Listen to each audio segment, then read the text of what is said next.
older sister, Scarlett Dawson, is an absolute saint with a savior complex. When the apocalyptic heat wave hits us, she gives out water to our neighbors, food to strangers, and even invites her boyfriend's entire family to live with us. When our supplies are finally depleted, Scarlett actually considers selling me off to a perverted old man in exchange for supplies to look after her boyfriend, Marcus Crosby. I promptly pull out my stun gun and knock her unconscious. Then I hand her straight to the perverted old man instead. I go back to my villa, where the temperature is constantly kept at 60 degrees F, and enjoy a tub of Ben & Jerry's ice cream under the air conditioning. Not only that, but my villa is stocked with enough supplies to last me for the next few decades. Chapter 1. It was June, early summer, yet the heat was already sweltering, the sun beating down and baking the earth beneath us. There wasn't even a slight breeze in the air, and the stifling heat felt like we were all living in an oven. Apologize to him, Vi. My older sister, Scarlett Dawson, yanked hard on my injured arm, causing a sharp stabbing pain to shoot through my entire arm. I clenched my fists and felt extremely frustrated. Why should I? I was riding my bike on the road when he bumped into me. All of a sudden, he hit me first. I protested. Scarlett frowned and her voice turned harsh. How many times have I told you, Violet Dawson, that you must always be a good person and be kind to other people no matter what? It doesn't matter who is at fault, you must apologize to this man first. Scarlett had always been like this since we were children. It didn't matter whether I was right or wrong, she would always make me apologize first. She thought that this was the only way to show that we were virtuous people. I took a deep breath, not wanting to argue with her any longer.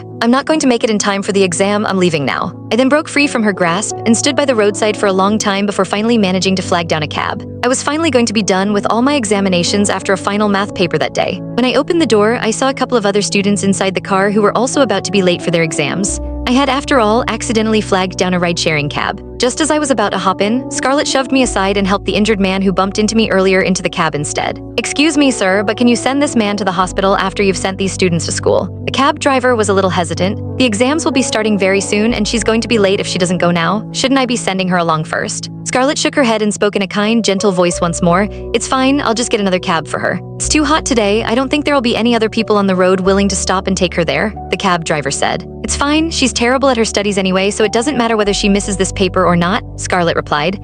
She smiled brightly at the driver despite her words being harsh and unpleasant. I bit my lower lip, suppressing the sudden tears welling in my eyes. The cab driver felt sorry for me and tried to reason with Scarlett, but she kept refusing his attempts to help me. In the end, the other students in the car urged him to hurry up or they would all be late. It was just as those comments that suddenly popped up on screen said, Scarlett would rather help a stranger than care about her own younger sister. I closed my eyes, fighting the stinging sensation in my eyes, and finally made my decision. When I opened my eyes again, I felt nothing. I took out my phone and made a call. A short while later, another cab appeared right before me. I got into the cab decisively, leaving Scarlett behind in the sweltering heat. I stepped out of the exam hall as soon as my final math paper ended. Finally, it was all over. I didn't go home straight away. Instead, I headed to the villa where my uncle, Adrian Dawson, and his family lived. It was around 5:00 p.m., but the sun was still high in the... Click the link on the homepage to watch the full follow-up for free.